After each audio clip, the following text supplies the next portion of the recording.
Welcome to Learning with Lisa, Student Success Beyond Expectations podcast with Lisa Navarra, award-winning educator, consultant, behavior specialist, author, and parent. Welcome to Student Success Beyond Expectations. We bring you Gary Martinez, a once lonely and feeling withdrawn dad, a dad of his daughter's beautiful daughter, Monica, who has autism, trying to navigate his way through uncharted territory. Gary now talks about the successes and how he's used his own strengths to be able to create routine and opportunities for his daughter to be able to connect, communicate, and grow. Thank you for helping our parents, Gary. Welcome.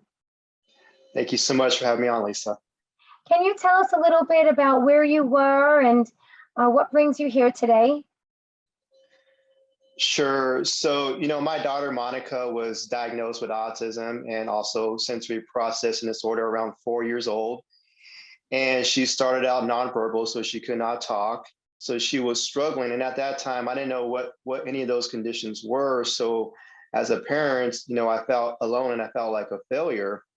But then we got the next step that, the way to start helping her out was to go to, these two therapies during the week.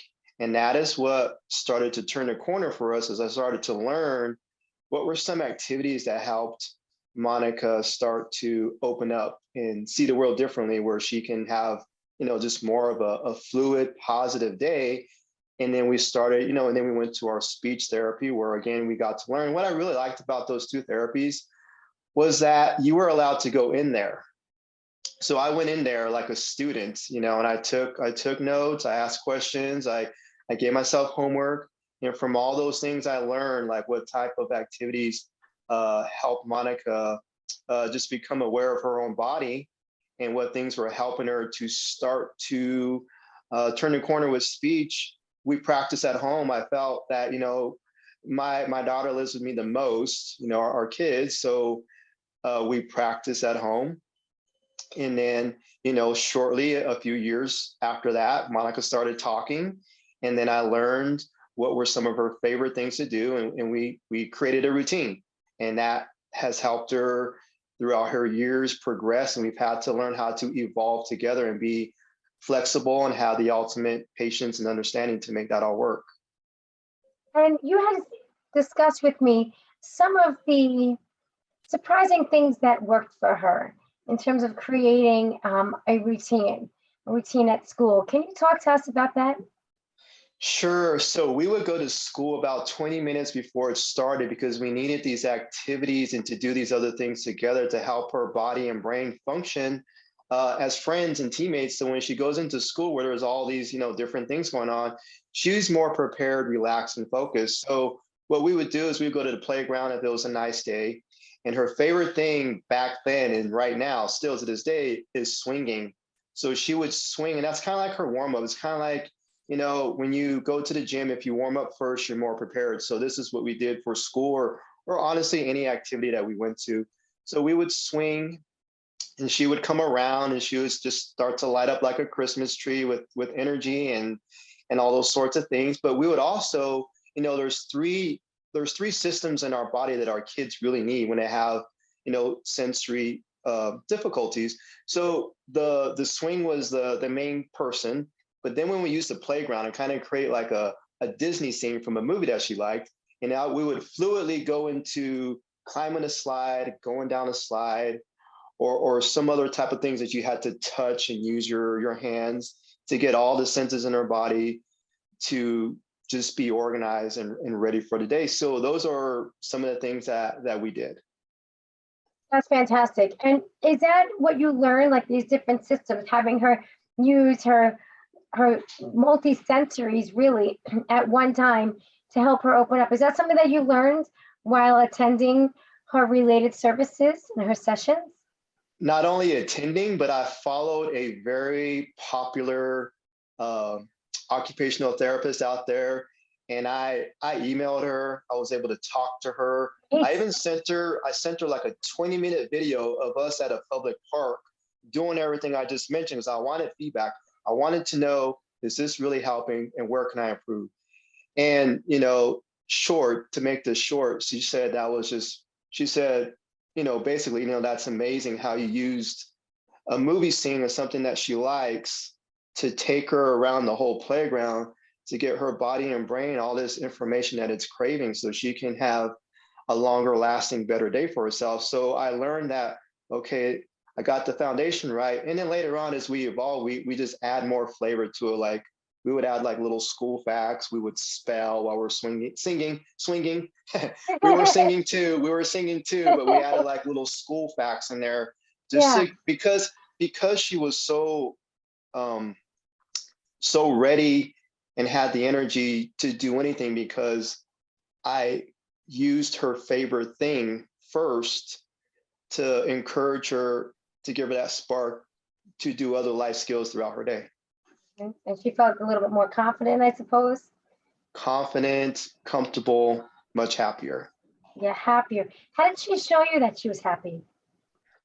She would laugh, she would smile, she would talk more. So it helped, get more communication, conversations going with that social piece. Do you collaborate or are you friendly with other parents too of children? Yeah, so I felt so alone in the beginning that I learned later that it's good to join some support groups out there with the families in your local area. And I started to meet some friends, and then we got to share stories and kind of, share experiences. And then when you do that, you get little takeaways like, oh, that's cool. I know how I can put this into our world. So it helps a lot. It's funny. We were just talking about myself and Dr. Tamara Beckford. She's actually an emergency room physician who created your Dr. Cares and Society, where there are support groups. And she talks about parent wellness and how important it is to take some time out for yourself. And one of the topics that we were talking about was creating that community of people. I said, but Dr. Beckford, sometimes people don't have that around them. Where do they go? What do they do? And, Gary, it sounds like you really empowered yourself. You were in the same situation as so many of us parents oftentimes are, and not knowing where to go. So your first step was to find, or one of your first steps was to find a support group. Is that right? Correct. And then I learned after that, and then I just recently, not too long ago, this past year, joined as a board member for the ARC of our region here in our city. And the ARC Foundation helps people out with disabilities, kids and adults. And they have a lot of different services to offer, like Special Olympics and sporting events and a lot of family gatherings that you can participate in. So I've done a lot of volunteering, and that's just another tool that we can use to go out there in the community. And how has volunteering helped you as a parent of a child with special needs? I'm sorry, can you repeat that one more time? Of course, yes. How has volunteering helped you as a parent of a child with special needs? It's made me more patient. It's made me more understanding to people. And it's made me more diverse to learn more about just individually what each kid has to offer and what their specialness is in the world, and just being a part of that. Right, because I guess we can get stuck in just what we know. Like we're learning, we get stuck right in that. And there's a whole other world out there. So when you're volunteering, you get to meet other people who are like-minded, and you sound like a learner, like someone who wants to keep learning and applying and giving back. And I think volunteering maybe has been a great avenue for you to meet people and for you to provide probably the same thing for them as well. Is that right? Correct. I mean, when I do something, I'm just very passionate about it. I just like to be all in, like both feet are in there. I'm in the arena, and I just want to give it my all, because I just have the mentality now that I've worked so hard on my mindset this past year that I want to leave nothing on the table, and I just live it like tomorrow's not guaranteed. So I want to make sure when I go to bed at night that I've done as much as I can for everybody. Is there an organization that you could tell the listeners to check out? I don't know if they'd be open to all states because we're nationwide, but is there some volunteering organization that you belong to that you could share with us? Well, for me, it's just so far it's been the Special Olympics, Okay, and great. that's a good one right there. That's a start. Yep, yep, great. Yeah, I did that years ago, and it's you grow instantly just going. I was on the horseback riding field in the arena, and it was so fantastic. And it's just the work that goes into it from the kids' point of view. You know, it's like it's very serious and it's goal oriented, and it's all those skills you want your children to have, and they excel. And to see that, and is Monica involved in Special Olympics too? She just played in her first basketball game for her school, so that's kind of like her introduction to, getting a little bit of a sports inside of her. So Yeah. I've let her know that some of our friends are like coaches. So whenever she's open and wants to give it a shot, there's all these different things that she can play. So she's been talking a little bit about bike riding. So we Mhm. have what's called a Cool Cats bike club that one of my friends runs. So they make these specialized bikes that our kids can ride, and they're all different types and they fit all levels. So I volunteered for that before, and it was just like so fun. Like I was running the track. I think I got more tired and in better shape doing that than when I Yeah, actually played sports, and it was more fun too. that's fantastic. Sure, it's probably very, very rewarding for you. Yeah, Yeah. it's really rewarding. That's the give back, is that it's very rewarding. Yes. So where do you see things? Where do you see your life? Where do you see Monica? Where do you see the two of you together in like 2, 3 years from now? So I've been working on like trying to find out like play wise, like what does she like to do that could maybe possibly turn into a career? So she's very creative, she's very artistic. She likes to make her clothes for her dolls. So I mean, we'll buy dolls like at the secondhand thrift store because she Great wants to idea. bring them home and take their clothes, and she wants to make her own clothes for them. So I have Yeah. a friend who has a small business, and she's slowly on Monica's pace. I pay my friend to teach Monica a session with sewing.